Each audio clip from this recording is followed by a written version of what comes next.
Hello, welcome to our group assignment 2, which is about human rights video presentation. Our group 19 here in Solomon Island campus. Our group consists of 5 members. There were 3 girls and 2 boys.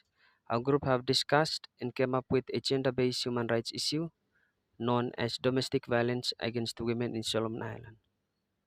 Firstly, I would like to discuss violence against women. Any violence against women is an act of gender-based violence that is likely result in physical, sexual, and mental harm that women become victimized and affected, which include threats of act whether occurring in public or in woman's private life. Here is the story of Simon Mau, the advocate in Solomon Islands, that provides information about the challenges he encountered during advocacy in Solomon Islands and the joy he had.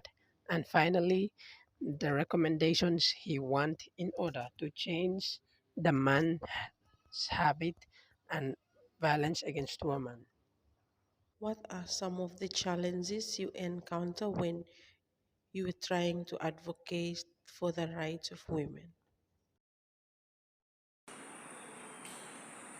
As an advocate for the rights of women and girls against domestic violence, these are some of the challenges that we faced. Firstly, cultural and traditional beliefs. Most traditional cultures view the rights of women against our culture. They believe that man has the responsibility to control over women and girls without noticing that women also have their rights. Like for example, a right to live a life free from violence and slavery, the right to be educated, the right to earn a fair and equal wage, and the right to own a property. There is this common mentality that men are always superior to women. This makes it quite hard for us advocates to advocate for the rights of women and girls. And as you know, like in the Solomon society, we have this common big man system where men are always at the front of decision making. They are the ones who have the rights to properties because of these cultural beliefs. Sometimes when it comes to advocating for the rights of women, many people would just reluctant to listen, or maybe they don't want to listen to what we are advocating for. The second challenge is lack of information about the rights of women throughout the villages and communities. Many people, especially boys and men, have very little information about the right of women, especially people in the rural areas. Third problem that we encountered is low literacy or lack of education. Most men and boys did not attend formal education, so this really makes it hard for us to give advice to them about the rights of women and men. And lastly, but not the least, is lack of resources or financial support from the government or donor partners. So it is quite difficult for us to carry out extensive advocacy in the communities and rural villages. Like for example, in the Solomon Islands, we are made up of many scattered islands, and to reach these provinces, like for example, Sotland or in the Temoto province, it will take up a lot of financial resources, money. And so because of lack of fundings, we cannot be able to reach these places because of the remoteness. What are the joys you have in trying to promote the rights of women? Some of the joys that we experience in the course of promoting the rights of women and girls in relation to domestic violence. Firstly, is to be able to help or support women in the communities to know their rights. Uh, Knowing their rights gives them confidence to stand against their husband or maybe their boyfriend. So this is very important.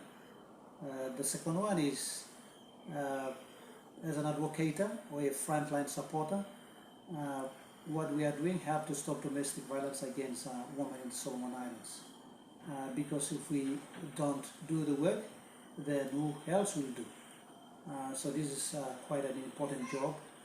And that finally, I am happy to ensure that women who experience domestic violence not only know their rights, not only know how to protect domestic violence, prevent them from domestic violence, but also recover from their traumas as well as going through counseling session with counselors. Okay, what are the recommendations that you want to put across for every man in our country? So I have two recommendations to encourage people in the community to continue to advocate for women's rights as well as advocate to stop domestic violence against women in Solomon Islands. Firstly, I recommend people in the communities to work together and stand against any form of domestic violence against women.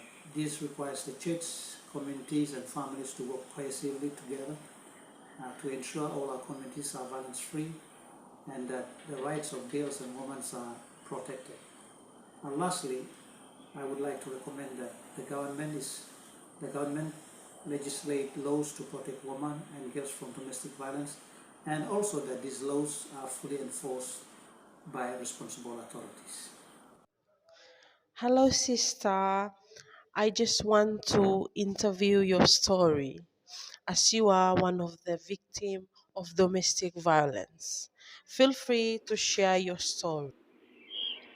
My name is Teresa. For now, I'm 23 years old.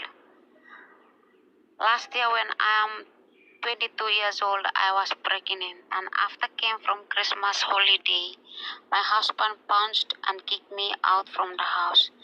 Then I fell down to the ground so hard I ended up losing my baby. I wanted to end my life so early because what my husband done to me. I like to report this incident to the police, but I am feel afraid, thinking that something might happen to me, or they taken away my husband, and there is no anyone to help to support me with my kids in terms of school fees, gardening, and so forth.